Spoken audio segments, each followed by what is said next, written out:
Welcome to the Keeneland Concours d'Elegance in Lexington, Kentucky. This is the 20th anniversary of this marvelous car show. I'm going to show you behind the scenes and show you what does it take to make this happen. As you see, that 1959 Cadillac is entering the field, followed by a 41 Cadillac. This Cadillac is very special. There's only 400 ever made, and it's made it here, and it will display with the Cadillacs, which was a special mark this year. And this one is a marvelous 501 BMW. I came out early so we can hear these cars moving around and hear the engine noises. Well, there's no engine noise here. They left the horse home, but there's all kind of other cars what you can hear them actually working and coming by. Like this fantastic looking Corvette. There was a special Corvette class for the Corvette enthusiast. Each class was separated into a little bit of looked like a flower, and in the middle there were some chairs to sit down, and each class was displayed in a very nice manner. But this brand new yellow Z6 Corvette is not heading to the Corvette aisle, it's heading to the Future Classics area. And that's really how the concours really started long ago in France, that we're showcasing the beautiful hand-built or coach-built cars of the time. So a brand new car like this supercar category Corvette would definitely fit into the description of a Concours d'Elegance. A lot of work going into preparing the cars and bringing the cars here. You can see a super nice 1934 Duesenberg Model J coming off the shipping container. And many cars are being brought here by either some gigantic semi-trucks like you see in the background, or by any kind of little trailer from just about from next door. Like this nice 57 Eldorado Biarritz. It's just you can't find a speck of problems with it. It looks like a brand new car. Then we see some MGs arriving. And again, MG stands for Maurice Garage. There were several different versions are represented today. They even had their own class.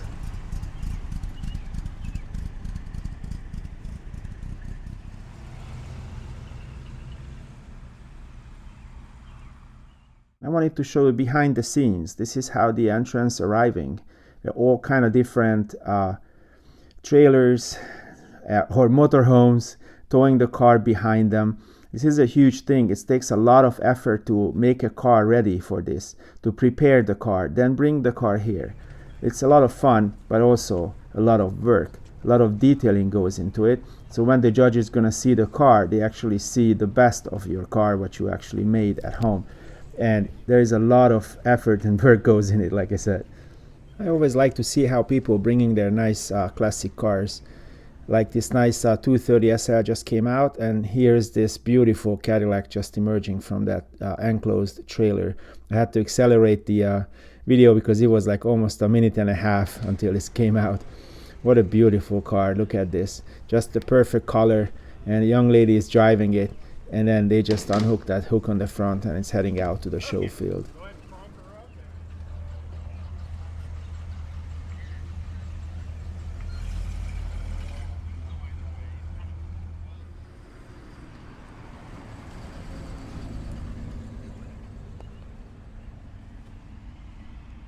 To me, this is my favorite class. I always wanted to do the London-Brighton run, and just to see these cars, it just brings me goosebumps. And this thing, yeah, I'm speechless. It's gorgeous, gorgeous, gorgeous, gorgeous. I'm just guessing these guys were unfamiliar with the term unsynchronized transmission and the double clutching. Yay.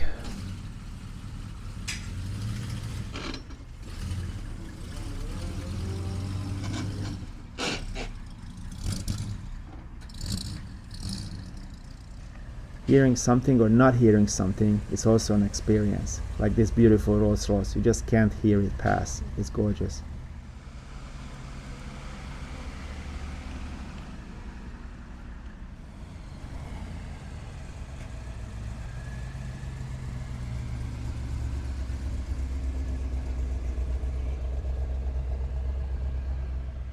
When was the last time, if ever, you've seen a 1966 Ferrari 275 GTB? And have you ever heard its sound, what it makes? That's why we're here.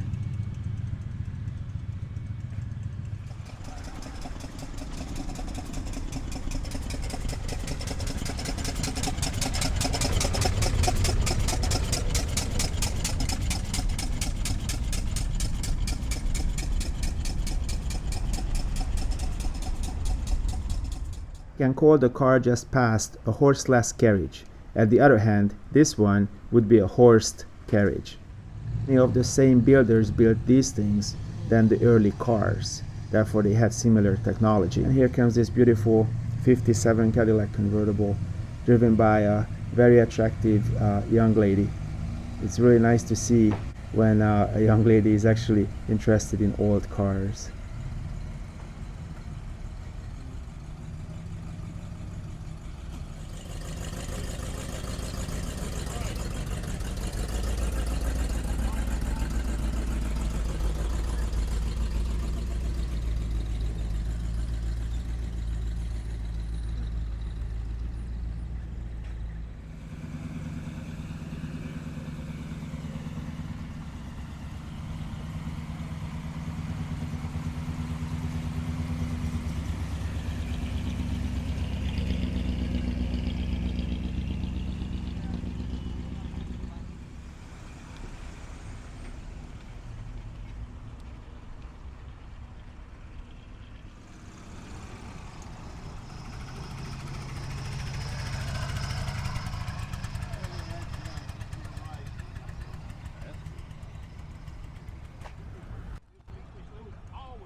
As I understand, most of the proceeds from this marvelous Concours is going to a really good cause. It's supporting the surrounding area's children's hospitals.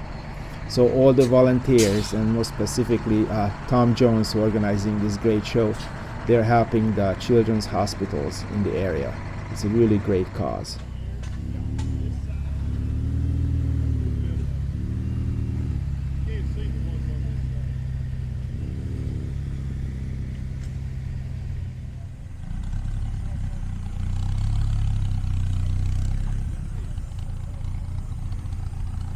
And no, this is not a mistake. This car is actually heading into the field.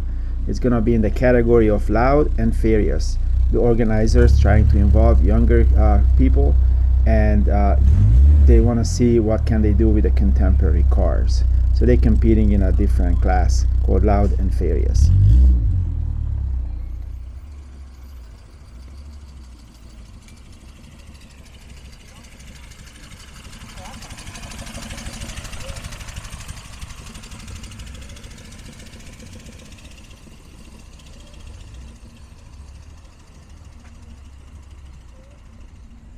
And this gorgeous mid-engine Audi R8 and the next Ferrari F12 also are heading into the future classics category on the field.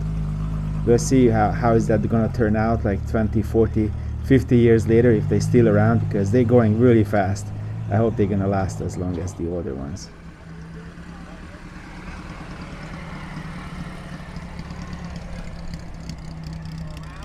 For these donations to the Children's Hospital, there was a competition between the local clubs. The most money was donated by the Sterling British Club, that was $6,087, followed by the Porsche Club with $4,482. The Corvette Club gave $1,549, and the Asian Sport Club gave $1,500. This is why I like the Keeneland Concours d'Elegance, because look at this high-end rig on the right side. And then look at this guy. He just showed up from Ohio with his open trailer, bringing his prized possession. He worked on his car on his own and basically made it happen, and in a little garage, unlike the huge resources what the other person have next to it. And they both are welcome on this field, and you always find something interesting what is worth to look at here, because they're always very careful to find the best cars possible to show it off on the show field.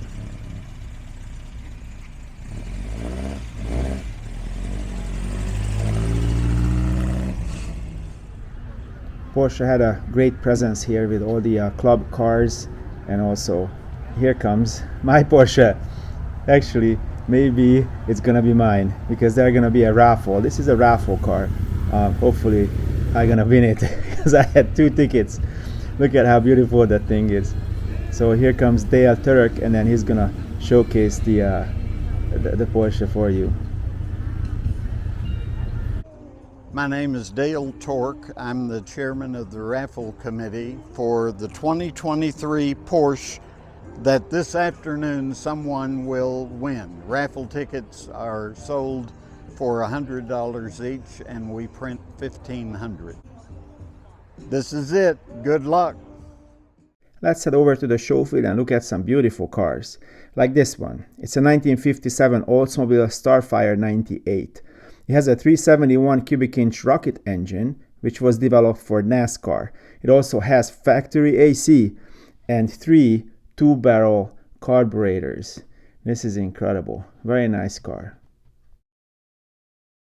This category is the Collector American Open Cars from 1946 to 76, and accordingly this one is a 1976 Cadillac Fleetwood Eldorado. It's advertised by Cadillac as the last convertible made.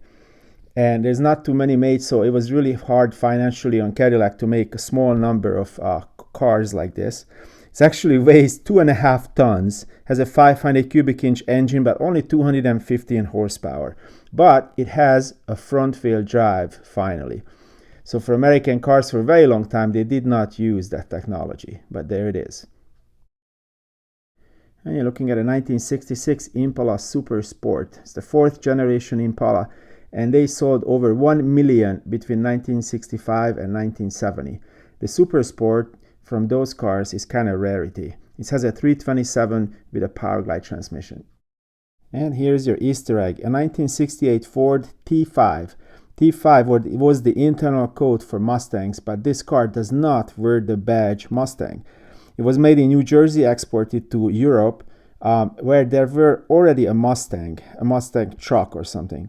So they exported to Germany, and a soldier bought it, and then he brought it back with him not soon after. It has a 6-cylinder engine, and check this out, only 85 made and very few survived.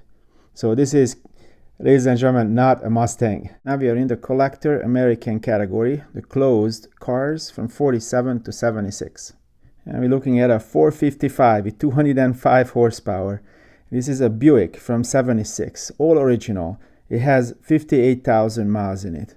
They made it only for 1 year, and they call this the Electra Coupe. Kind of large car, but looks great, looks very pretty. I think everyone heard of that Chevrolet product called Biscayne. It was a common man's car, mostly made it for the fleet market, but other people started to buy it too with a no-thrill everyday Joe car. However, this car is not that. It's a wolf in the sheep clothing. Look at that engine. It's an actual 409 with 409 horsepower. So they got 1 horsepower out of each cubic inch. They only made 142. Look at this nice battery. I really appreciate that they have the original battery with it. So this was made with the sole intention to be a race car, or we could call it a sleeper. So you look at it, oh yeah, it's just a Biscayne. Yeah, until it leaves you in the dust. This Pontiac is very special to me. You're looking at a 69 Bonneville. This is the 4th generation Bonneville. Now, when I was growing up in Hungary, out of high school, I was driving one of these. Well, not quite. I had the Canadian version, a Parisienne. And then my buddies fixed it up and I got it from them. I only just sat in it and drove it. Mine had a side mufflers on both sides and it was blue. It was a lot of fun when I was young. But this one has a 428 engine. It has 360 horsepower.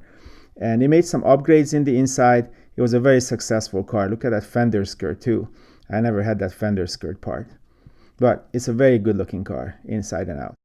In 1965, the Buick Riviera was the best handling car in the United States. They positioned it for just below the Cadillac. It was a very advanced car. This car has a 425 nail head from Buick. It's also hiding its front lights, which is a very cool feature. Look at that. One of the easiest cars to restore is a 57 Bel Air because you can buy pretty much anything, including full bodies for this car. This car has a 283 small block, 220 horsepower 4-barrel, and this one is a gold edition. On the other hand, to find parts for a post-war Buick is kind of a difficult scenario. This one is a 49 Sedanette, a fastback coupe. It's a 6-seater, has a 248 straight 8 engine, and just only that engine restoration is a really big challenge. In Hungary, the Communist Party was using these cars, which they got from the West, and they were usually 4-door sedans, black, and they're the one who came and got you if you said something against the establishment. So they had a very bad reputation in Hungary because of that. Lamborghini is a well-established European agricultural manufacturer. They're making combines and tractors. I really love the tractors. They painted them white in the 60s. But what you see here is a 2022 race car. It's basically a street legal race car. They named it the Hurricane. It has a V12 engine with 631 horsepower. Looking at a truly modern coach-built car. It's a Morgan Aero 8 from 2005. 300 were built by hand. It has an aluminum chassis with ash wood body shell. It has a BMW engine with 325 horsepower. And again, these cars are handmade one by one. Very interesting. Here's this new Z6 Corvette. It has 670 horsepower. Let's look at this Corvette Eater Ferrari from 2022. It's an F8 Tribute. It has a very small 3.9 liter V8, but 711 horsepower dual turbo. Look inside here. It's just practically a complete race car.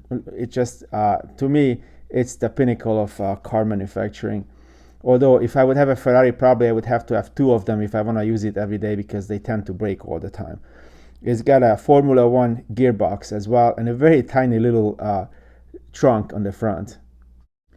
And another truly exciting Ferrari from 2016. It's an F12 TDF, or Tour de France Tribute. In the 50s and 60s, there was a race, not the bicycle race, but that was actually a road race, or sometimes on circuits where cars are racing like crazy on the roads. They were driving hundreds of miles each day. This car has a V12 engine, 769 horsepower, 6.3 liter. They only made 799 of these cars. Marvelous. And now let's go over to Germany. Here is a 2012 Audi R8. Has a 4.2 liter alloy V8 engine with 340 horsepower. And the only Porsche of the group, a 911 Carrera. It has a twin turbo flat 6 engine, 3000 cubic centimeter and 379 horsepower. We're still in Europe, but this time it's in Germany. It's a Messerschmitt KR201, the cabin roller. This car has 2,720 original miles, has a 2-stroke engine, a single cylinder, 191 cc. 1959 Rover P4. This was the first design after World War II for Rover. has a 6-cylinder engine, a 2.6 liter, 90 horsepower. They made these cars from 49 to 64, quite a long run for them. They nicknamed them the Auntie Rover because it had kind of dated interior by the time 1964 rolled around. It has beautiful classic lines and a very sturdy body, aluminum panels, and you can see quite a few of them in England. Look at the couple who owns this car. They are in the perfect harmony with this vehicle. Very nice. The next one is an Amphicar. It's not my favorite car because every time I go to a Concours, there's always an Amphicar shows up and takes my trophy. But this one is from 1967. This car is made in West Germany. At that time, there were two Germanys. It has a Triumph Herald engine. The transmission came from Porsche. The suspension and brakes are from Mercedes. It goes about 70 miles per hour on land and 8 knots on the water using these two beautiful brand new unused props.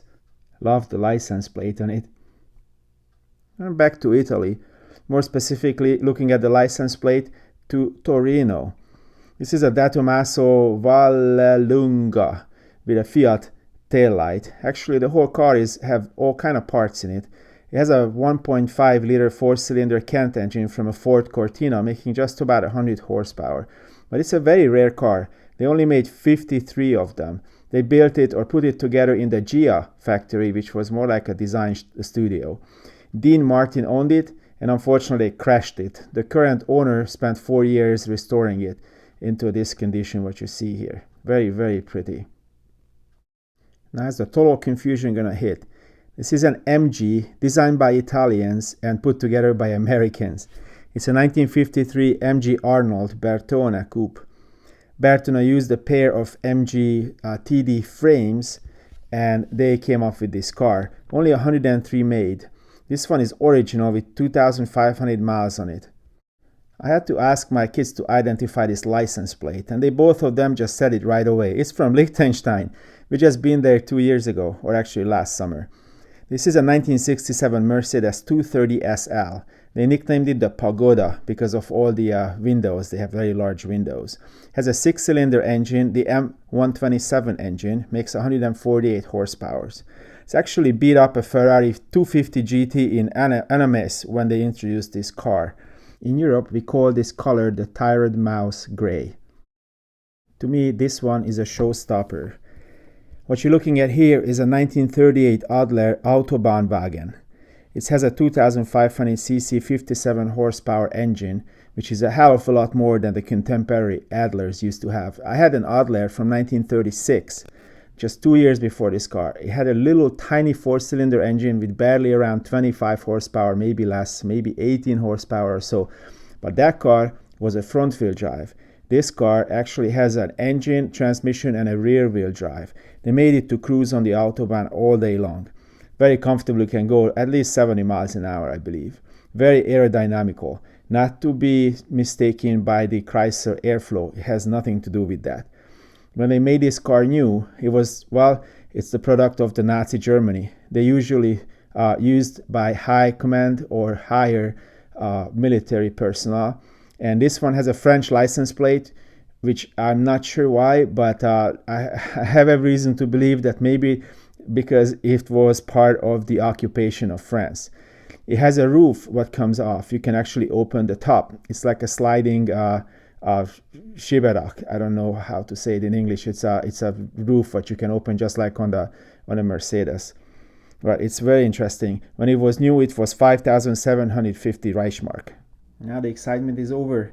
Back in 1968 America, looking at a Mercury Cougar GTE. It's a special Cougar. It's not a regular one. Has a 427 V8 engine making 375 horsepower. This was the top of the line. And continuing with the run-of-the-mill Chevy Camaro from 67. It's a rally sport. The car itself is beautiful. It's just too common for my taste. It's got a 327 engine with 275 horsepower, but you look at the quality of restoration is just impeccable. It's just incredible how nicely this car was done. I mean, hats off. Every single bolt and accessory is nicely prepared. It's just a nice car with the proper tires, and everything is just so. It's just incredible how pretty that car looks. but it's just not for me. And finally, a gentleman's performance car from Chrysler.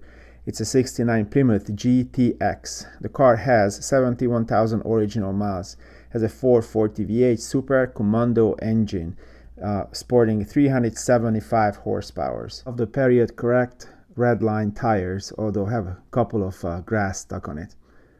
And no car show is without a Mustang. This one is a 69 Boss 429, legendary race car, borderline race car. The horsepower was rated to 375, but really it was close to 500 range.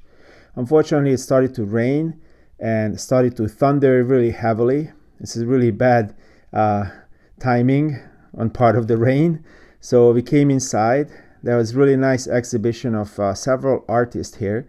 So we had a time to check them out and have lunch. They invited some very nice artists who made all kind of car-related artistic products. And some artists actually got something what no artist usually gets, is money. Instead of getting them some sort of trophy, they actually got money for coming out and to appreciate their efforts. And you can see all the wonderful trophies which will be given out later in the day. Now that the rain passed and the lightning scare is no longer in effect, let's go look around the parking lot. Here's a Toyota Supra. It's almost borderline supercar, kind of an expensive car for Toyota. And there is a little Mazda Piñata. My buddy had one, and then his wife always put a little ding on it, so we renamed it Piñata from Miata. And there's the Sterling British Car Club here. They had a special parking area, so you can see several MGs and a Morgan. And this MG is a kind of beat up car, but it's been around the country. Went all the way from coast to coast, as you can see all these stickers, maybe even further. I'm not really familiar with the story of that, but that looks like some speakers in the back. Yeah, that's the way to do it. My Fiat Spider has those speakers in the headrest as well. Looks like a well-driven car. And then there's some elegant British cars. As we're going forward, it just have the right color. Fortunately, the rain wasn't too bad, and there were no hail, absolutely no hail. Several people covered up their cars, and now they're just going to unopen it and then clean it up again. This is how you come to an event. It looks like a mid-60s Bentley.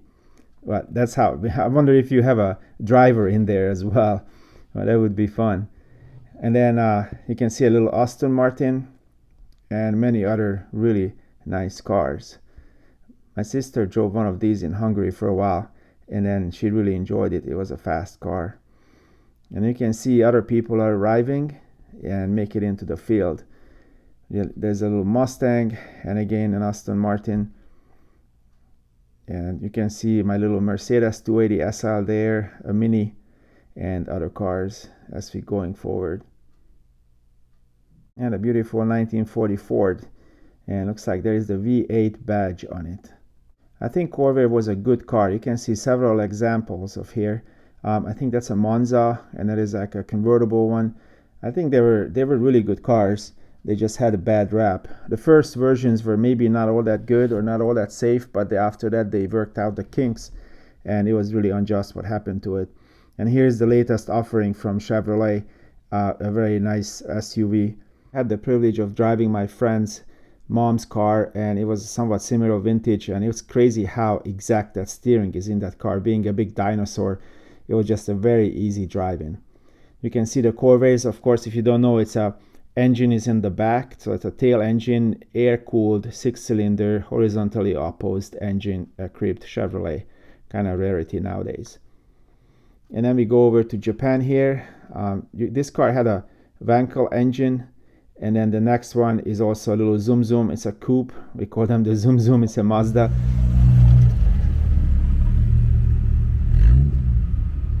And the Cadillac. This car should be easily in the show field.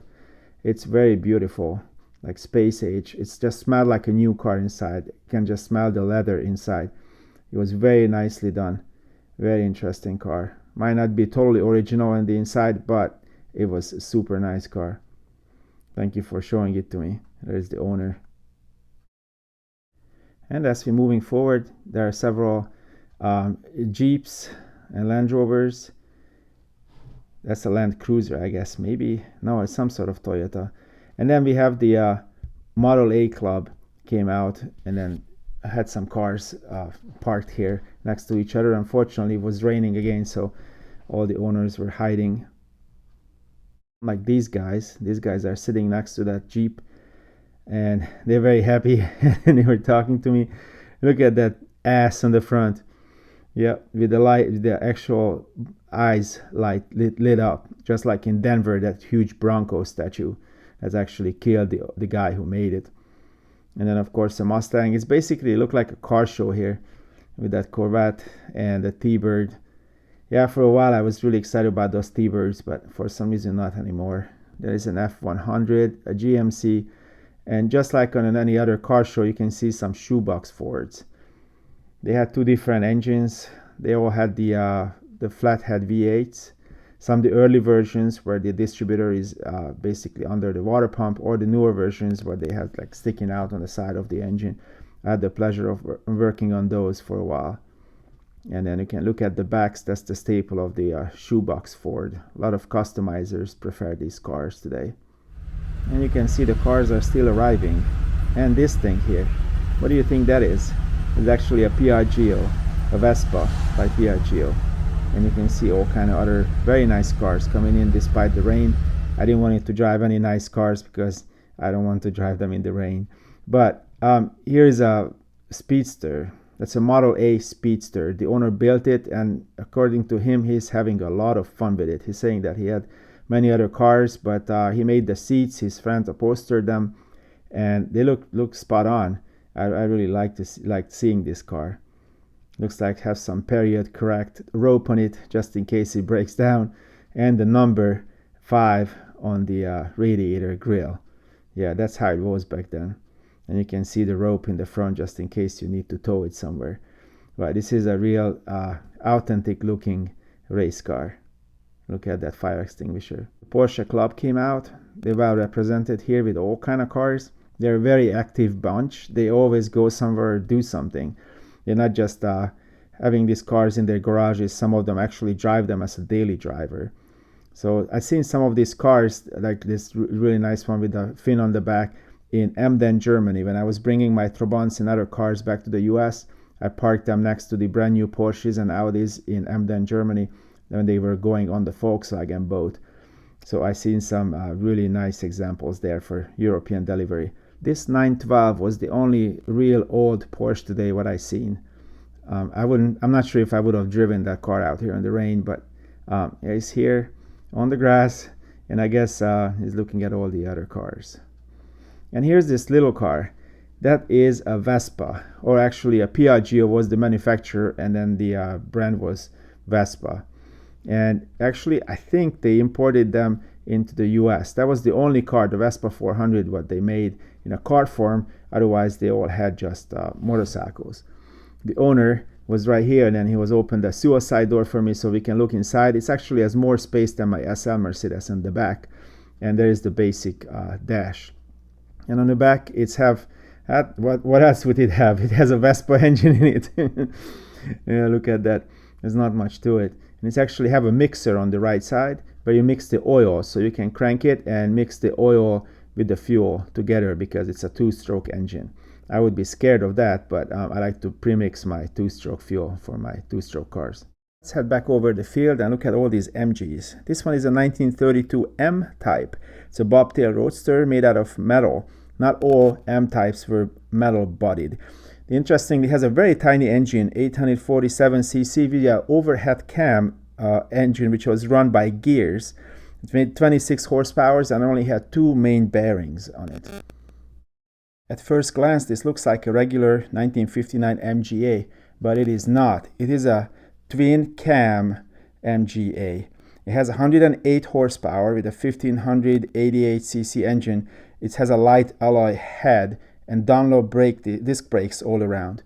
It wasn't too reliable, therefore they didn't really sell too many of them, but once it's sorted, it's a very good driving car and very rare of all. Looks very pretty over here in red color. In 1952, MGTD, what you see here, the letters came from TA all the way to TD. That was the last MG what was made with these wings, and then it was replaced by the MGA. This one was specifically designed for the US market. It went about 80 miles an hour on this 1200cc engine. It was a fairly reliable car. It was able to change between right-hand drive and left-hand drive fairly easy. The dashboard was interchangeable and all the other parts as well. And here is the fine example of the MGA, which replaced the MGTD. This example is from 1959. They bought it basically in baskets, and it took 4 years to do a frame-off restoration of this car. Look at this engine. It's very nicely done. Everything was restored using original parts. The judge is actually working on it and need to start the engine and make everything work on it, like a safety inspection. Now this car has a very interesting name. It is also an MG, the largest MG ever made from 1938, and it's called the SA Tickford Drophead Foursome. It was aimed for the family, so actually 4 people can sit in it, and they can go to Concours d'Elegances and then the drives what following the Concours. It has a large 6-cylinder engine, relatively large for MG. It's a 2-liter 85 horsepower engine. You can see the owner behind it with a very respectable mustache. And here's the interior. Of course, it's a right-hand drive because we are in England. And then you can see very nicely made interior for 4 persons. And now we get to an early version of an MGB. This particular car is from 1964. The way you can see, it's an early version that it has chrome bumpers. Most of the production ended up in the US.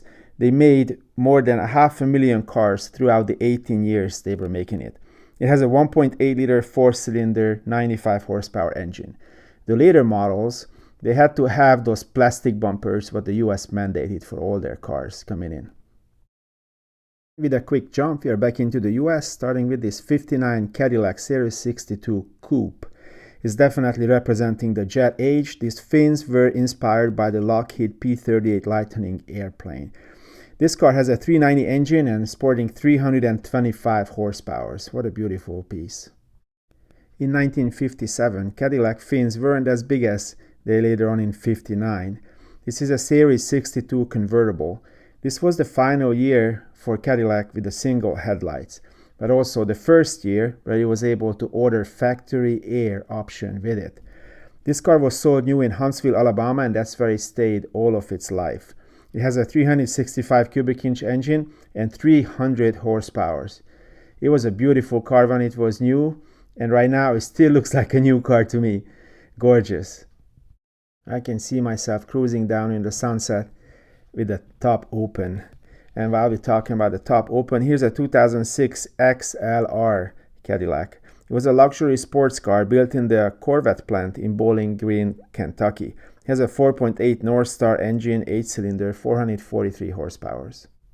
Now we are back in 1968, and it's a Fleetwood Eldorado. This car actually shared the Oldsmobile Toronado's front-wheel drive driveline. It was a 472 V8 with a 375 horsepower engine. This was the best sales year for Cadillac ever. So I guess people really did like this car with all these front-wheel drive versions. The car is very nicely presented in this blue color. The guys keep cleaning the water off because it's just rained. Now here's a brand new Cadillac. It's a CT5V. It's supercharged, called the Blackwing, and a 2014 CTSV Sport Wagon. It's also supercharged. And now let's fly back to 1956. Here is a Cadillac Series 62 Sedan DeVille. It's been special ordered in 1955 with every option available, including the Wunderbar radio and the power antenna. It's in the same family for over 3 generations. It's a Goddess Gold Edition. Has a 365 cubic inch engine which makes 285 horsepower with a hydromatic transmission. The 4-door sedan was the most popular version of this car. Even Elvis Presley bought one, a pink one, for his mom. And that car also had air conditioning just like this one. You can see the little hooply on the back here, the little cone. That's where it sucks the air in and pushes out in the back. This car came a year later. It was an Eldorado Special Biarritz. Still part of the 62 series, still has the 365 engine, but now it was producing 325 horsepower. All Eldorado Special Biarritz convertibles were special ordered at the Cadillac dealerships. Truly a wonderful car. If you had one of these, you showed everyone that you have arrived. You actually made it. This was that car. And looking at the next car, I asked the owner to tell us a few words about her turquoise beauty. So I'm Jill Veraster. This is my family's 1957 Cadillac Eldorado. My dad bought this car in 2007, almost exactly 50 years after the original owner bought it in August of 1957. And that was the original owner. And my dad had been looking for this model in this particular color for a long time because his younger brother was brought home from the hospital in it when he was born. And the next day, my grandma said, we've got to get rid of the convertible. We have 3 kids now. So my dad's been looking for one like this ever since. And it just finished a full frame-off restoration. It took 4 years, all factory correct. And we're very excited to have this be the first show it's in. It was ready about 48 hours ago. So we've been excited to be here.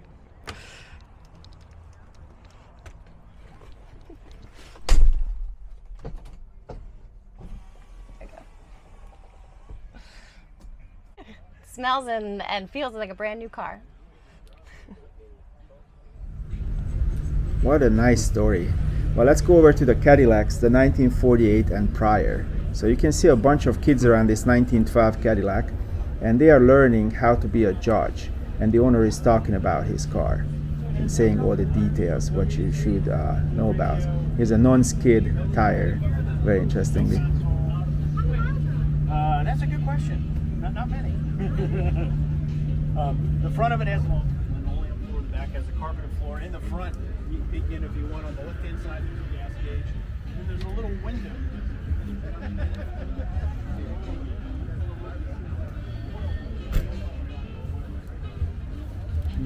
Check the clock, there's a wind-up clock. Watch a little sweep band go around on the right. The starter button is beside that, and then you've got the speedometer. The steering column has the choke lever, and it also has the lever for the... What a beautiful 286 4-cylinder engine. It made just about 32 horsepower.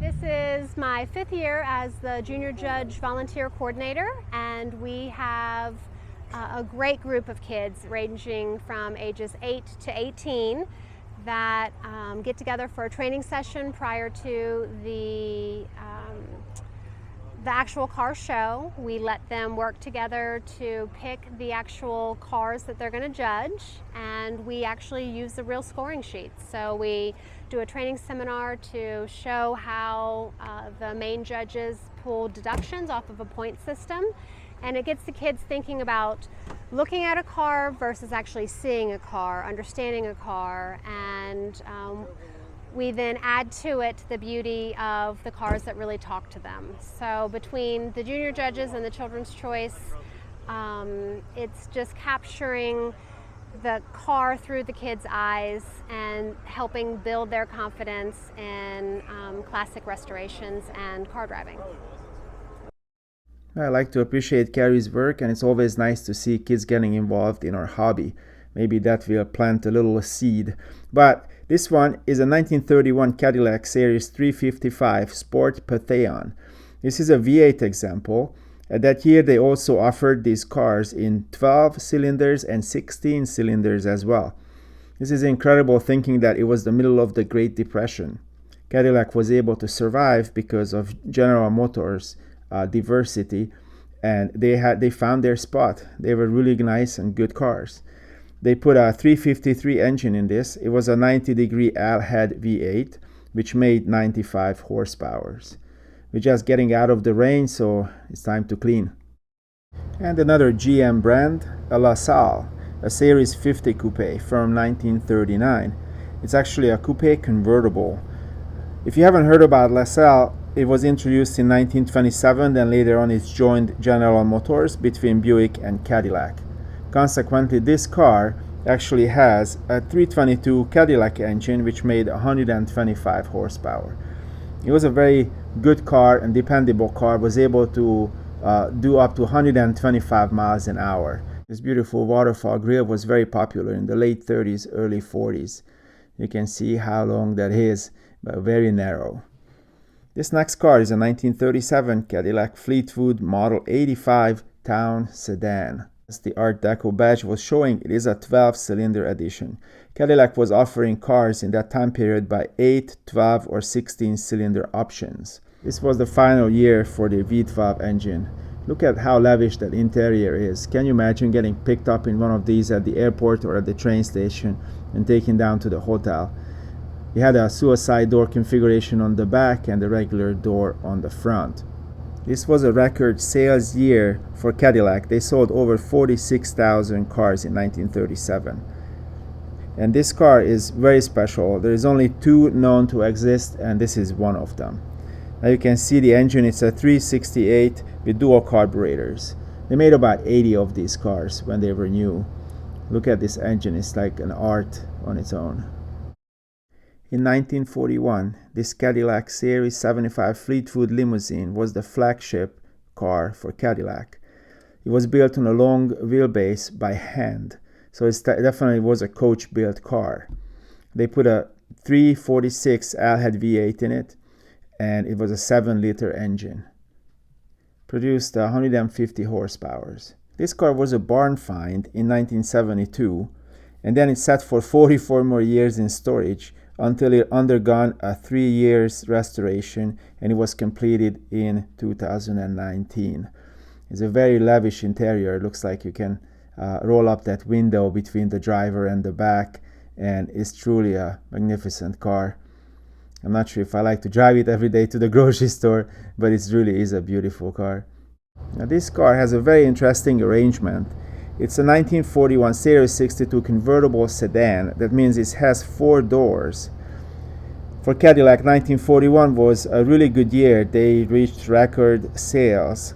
This car came with a 346 V8 making 150 horsepower, and it also had the new shiftless hydromatic transmission. Since Kentucky is horse country, the carriages are very highly regarded things. I'd really like to see them as well. They're beautiful. I hope to have my 2 ponies in front of one of these one day, but it's gonna take some serious training. There are 2 of them I really like. One of them is this one. This was made by a company who later on became John Deere. There was a general wagon, what they used in farms and many other applications. And the other one was an 1820 carriage made in the Austro-Hungarian Empire for Napoleon II. This is the one. And then it was a son of Bonaparte and Napoleon. And in 1924, a Hollywood filmmaker brought it back into the US and with all kind of other relics. And then after that, someone else bought it from them. And now we just entered to the category of young timers. This first one is a 92 Dodge Viper, has a V10 engine with 400 horsepower. The judges are looking around the car, and there were some detailing mistakes what the owner is trying to correct when the judging is going on. But a young timer would mean more if you would understand what old timers are. Old timers are not old people at the rest of the world. Old timers referring to classic cars in Europe and other parts of the world. So that's why they came the new word saying young timers. And this silver car is an SIR, a JDM model. Only 2,500 were made. First glance, this looked like a plain Jane 95 BMW 318, but apparently they only made 94 of them. My favorite of all, a 2003 Ferrari 575M. And we're finishing the line with to me, a common Volkswagen Corrado. I seen this car all over in Europe, and there was no day passed by when I didn't see one. And then a V12 Mercedes, that's an SL. It's fairly unexciting to me, and another BMW, so let's just keep going. And now here's the Corvette lineup. Some people actually really excited about Corvettes, and they are collecting them, and that's all life is about. So for them, here's a category only for them. These are the Corvettes for you. This one is quite nice. That's an older version. I think this looks like a real Stingray. I have a video coming up of the Corvette Museum if you're interested. Of course, these cars were made in Bowling Green, Kentucky, and then that museum I was referring to, there is Very nice, extensive Corvette museum right next door to it. I recommend it. Now let's get back to the nice part of the Concours. This is a 1914 Packard. It's a 448. You can see the horn. It's actually had an electric actuating. And then the dashboard, look at the dashboard, how well it designed for 1914. Most of the cars didn't really actually have a dashboard. So it was a really advanced model. It had a 6-cylinder engine. They introduced a 6-cylinder engine in 1911, the Model 48. It was a 525 cubic inch, made 74 horsepower. They tweeted that it was going 60 miles per hour in 30 seconds from a standstill, and they called it the Dominant 6. Back then, there was a lot of problem with tire punctuation, so that's why there's 2 spare tires in the back. You can see the tank is very accessible. And then this car was actually made for touring. There's all kind of electric light options there, but the headlight is actually a carbide light. You had a carbide generator, and then that's how you use it. You can see the friction shocks on the for suspension, and the rear brake is actually a band goes around the rear brake drum, and that's how you were slowing down. For Model Ts, you can buy that option today. They started to manufacture that for those cars. It's very user-friendly operation for that time period. Yeah, this is a magnificent car. The Packard Museum actually brought it out. If you ever have a chance to visit the Packard Museum, highly recommend it. It's very nice. Generally call these kind of cars the horseless carriage, and they usually have a tiller instead of a steering wheel. I've tried these before on here. Yeah, it don't go. It don't go. The original, they used it for about 6 months in 02, was sisal rope. Oh, okay. And like today was wet, I couldn't use reverse because reverse rubs on this rubber tire. This rubber tire gets wet, you don't go. But these are really sketchy. And this nice, beautiful blue Lexington is a little bit more modern than the one what we just seen. And no, it was not made in Lexington, Kentucky. It was made in Connersville, Indiana. These cars were mostly assembled cars from parts available from other manufacturers. So they didn't make their own engine, didn't make their own parts. They just basically bought everything they can, and they just assembled a car. Lexington Company was in business between 1910 and 1927. You guys see this nice stop sign in the back, and this one is the trunk at the very far back. The trunk word came from these, where they put the luggage in the back of the car, and then later on the newer cars incorporated that into their body, and then hence the word trunk. This little yellow car is a 1913 Woods Mobilette, the competition for the Model T, building small cars for everyday people. It was a very good car for urban environments. It was easy to zip around. It had a little 4-cylinder engine, a 68 cubic inch 12 horsepower engine. Looks like all the flies in the area really voted on this car. They built it between 1913 and 1916. They made 20,000 of them. It had a 2-speed transmission and a very basic design. Here's a mechanical Uga horn. You gotta push that button down. This mechanically makes the noise. And here is one of my favorites, a 1903 Cadillac Model A. They made 2 versions of this car, either a runabout or a 4-passenger rear entrance tonneau, just like this one. It had a single-cylinder 98 cubic inch 6 horsepower engine. Cadillac had the idea to make all parts interchangeable. This was a new idea back then. Sounds like they just started up that Packard next to us. It's a 1901 Model C. It's the first car to have a steering wheel on it. It has a 185 cubic inch, 12 horsepower single-cylinder engine. Let's hear how does it sound.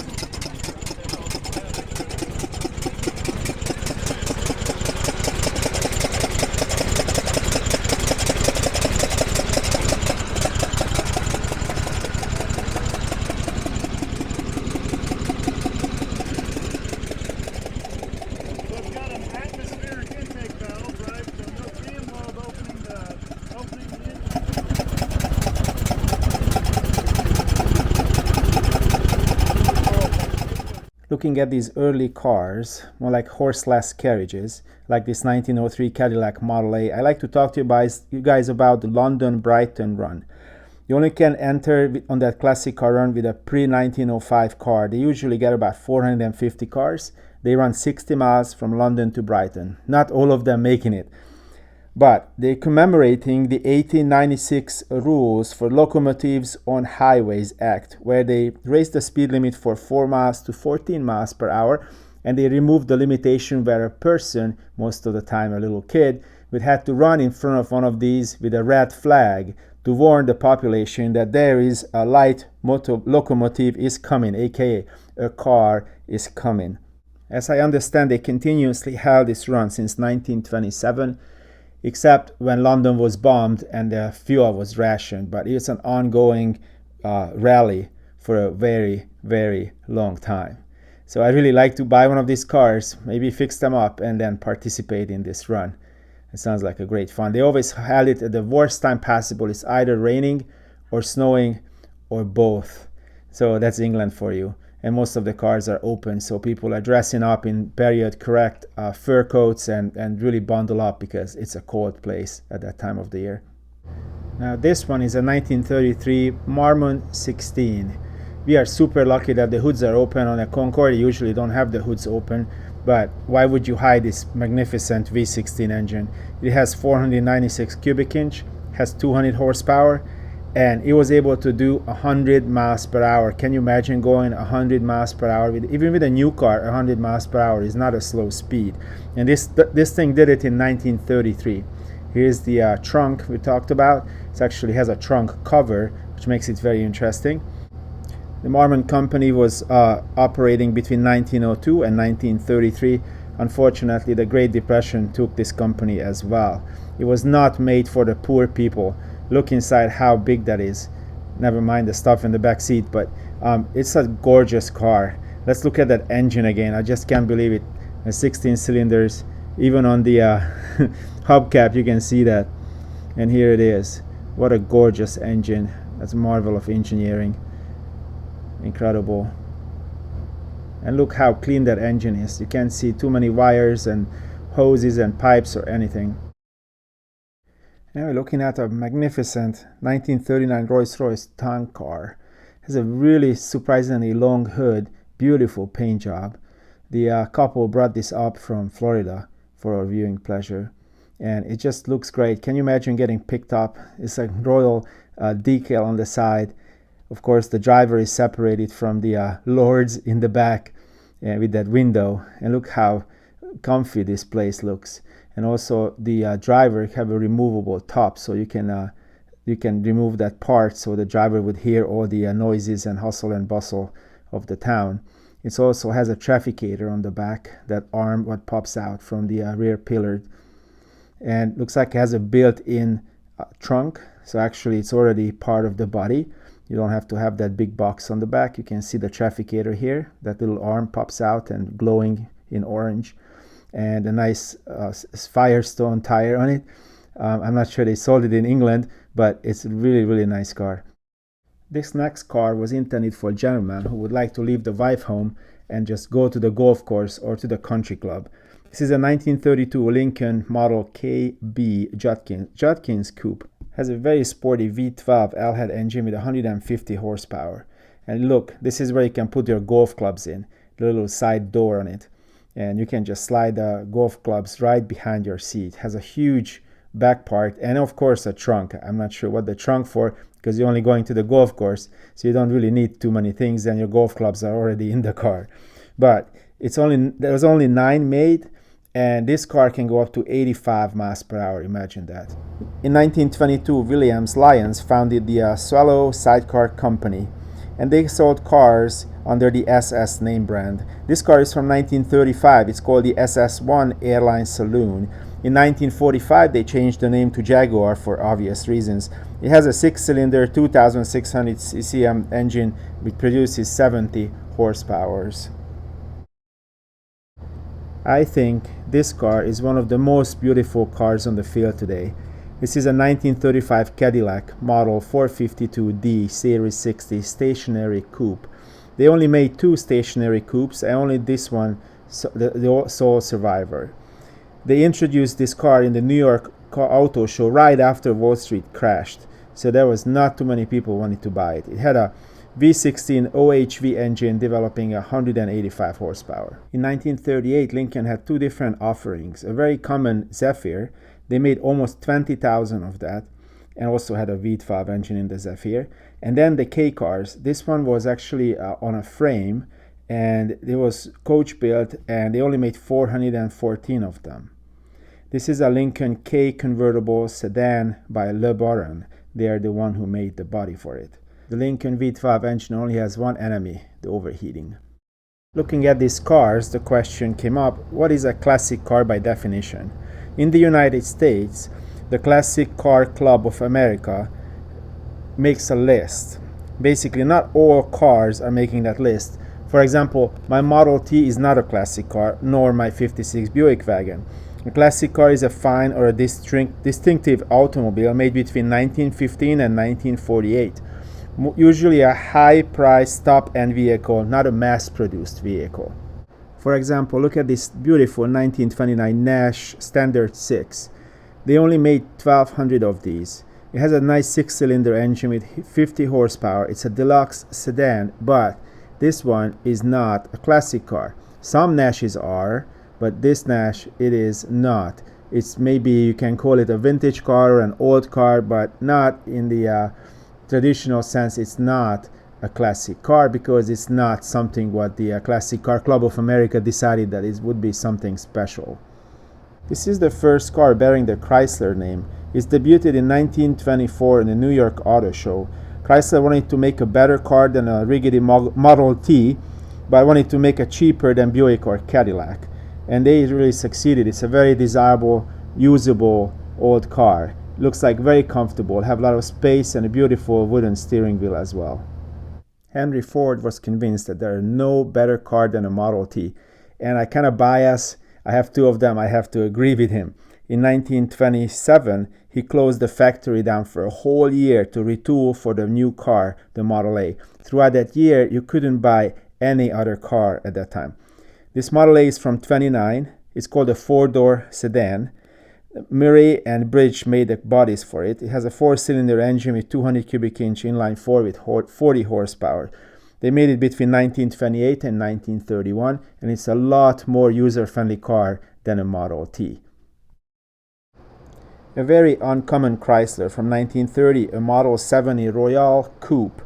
Cartier Jewels made the inside metal parts for this car, for the interior, and look, it has a rumble seat. The idea is that if you pick up some girlfriend in the club, once they sit in that thing, they're not going to be able to get out until you get home. So yeah, it actually doubles as a trunk, but it's called the rumble seat. You can see the little step on the rear fender where you can step up on it and then climb into that rumble seat. This is a 1939 Chevrolet Master 85 Business Coupe. This was a more expensive in the Chevy lineup. This was the last car transported to Osaka, Japan before the GM factory was confiscated by the Imperial Japanese government. When Toyota started to make cars, they actually looked at this car before they developing theirs. Looks like it has its original toolbox and a very nicely remained car inside and out. It was a very common sight actually in the streets to see Chevys in this vintage. They had a 6-cylinder engine and they came very reliable. It was a very reliable transportation. And here's the competition from Ford. It's called the Standard Model 82 Coupe. After the Great Depression, not too many car companies remained. However, Ford survived, obviously. And they developed this flathead V8 with 136 cubic inch, and they used it after that in many different cars. So this became a very usable, dependable car. As you can see, it has two radiator hoses for cooling.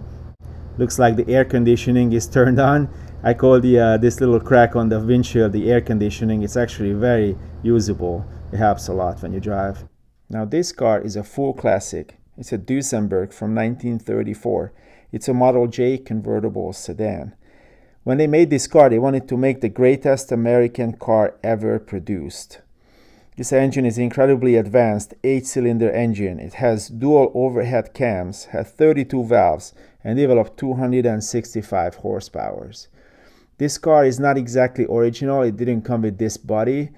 They just changed it to a convertible sedan, but it's none of the last. It is a Duesenberg, and it's very nicely done. It's a super nice car. Very excited to see one in here.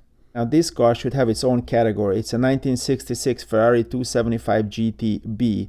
GT stands for Gran Turismo. Introduced in the Paris Auto Show in 1964. This is one of 25 alloy-bodied, long-nose, 6-carb GTBs. It's got a 3.3-liter V12 300 horsepower engine. And a little bit earlier, not as racy Ferrari, a 250 GT from 1962. It's an SWB Berlinetta. It's a Pininfarina design. Has a V12 engine with a single overhead cam, 2,953 cc and 240 horsepower. Very nice license plate from Naples. That was the older Italian license plate setup. It was very tiny on the front and a big square one on the back. A very nicely restored example. Now you can see the little license plate on the front. This is a Pierce Arrow Model 80 from 1927. It's a very nice Club Bergham. Has a straight 6 engine, 288 cubic inch, and it was the less expensive alternative for the Series 33.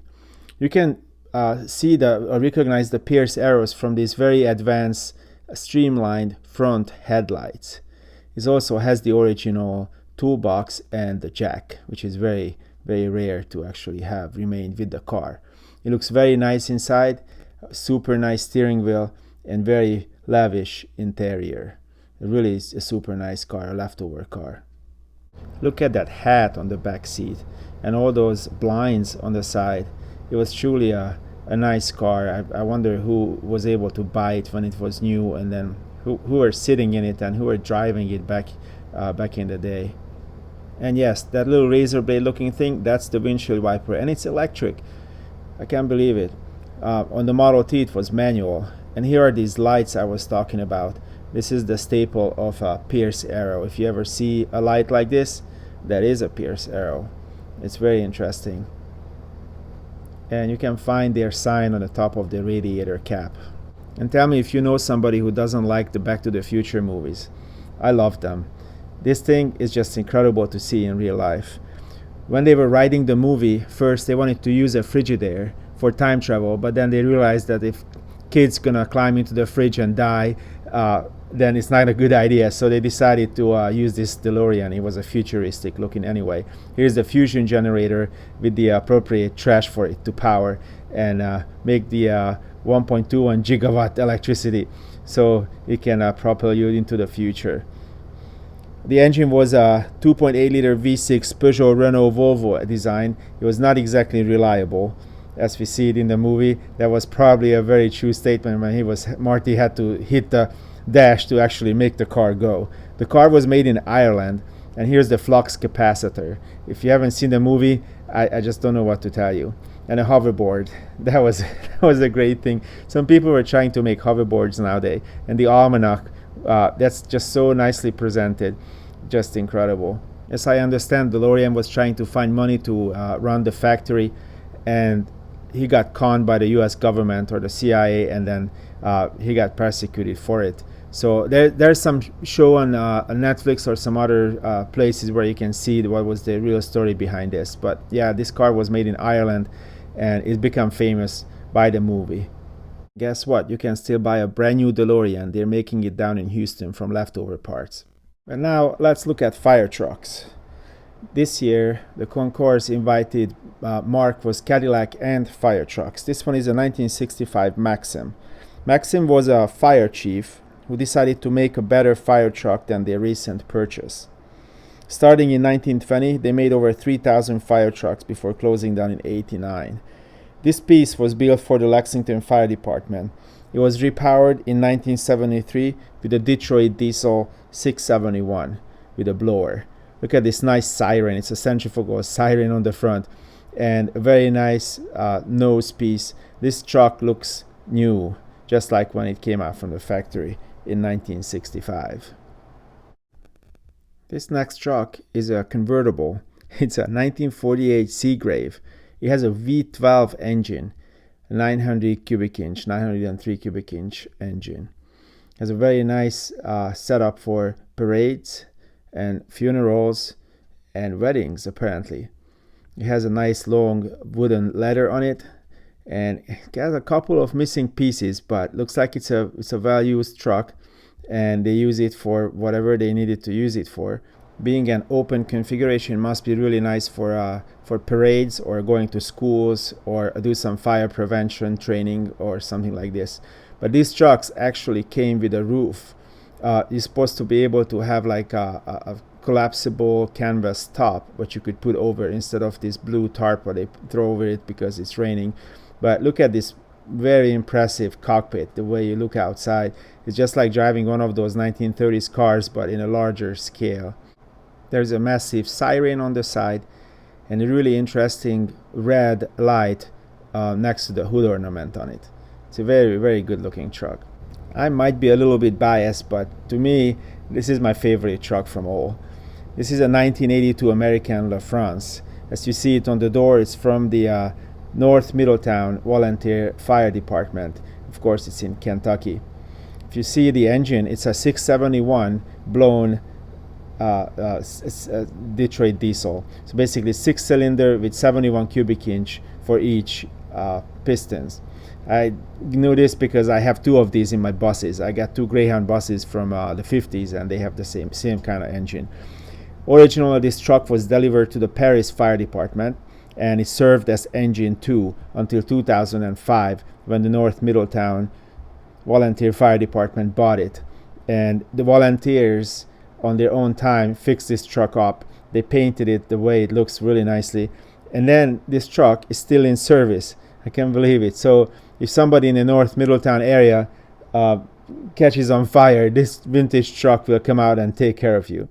Looking at this truck close up with a car guy's eyes, I can see this truck is highly regarded and very well taken care of. And look at this beautiful shape. It's a really nice truck. And now let me introduce you to Betsy. She's a 1931 Seagrave, and she was pumping out basements in the 1937 flood until her pump blew up.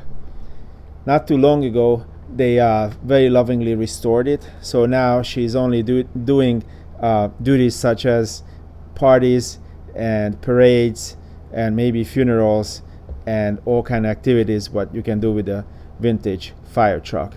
But look at it very close. It's very nicely being prepped up and fixed up, and all these things just clean.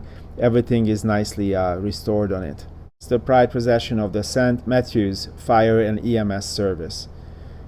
There's only one thing what I don't like in this truck, and those are the headlights. For some reason in the headlights they changed them to a seal beam, and they are kind of like a modern seal beam lights. I'm pretty sure you could find the original lights for it, so I'm not sure why they are like that, but everything else on the truck is pristine and really, really great looking. And now we got to the oldest of all, a Model T fire truck. I don't know if you've seen a Model T fire truck outside of the museum, but here it is. I made a video of the Model T Museum. If you're interested, look at my videos and you will find it. I drove there with a 57 Ford Fairlane, and it was a great experience. Model T is a common sight. You can buy anything for a Model T and fairly easy to repair. However, this truck is rare. There's not too many fire trucks around with the proper equipment on them.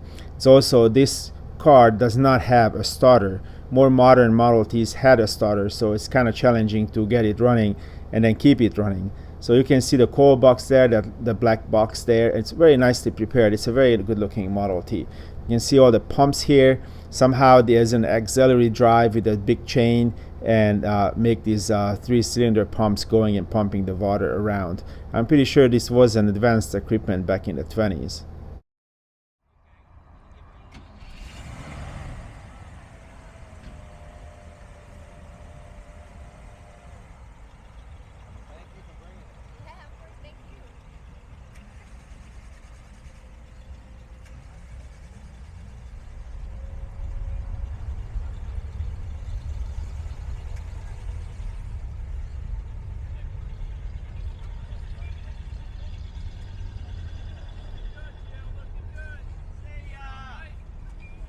Thank you for watching, and see you guys next Friday with something else. Bye.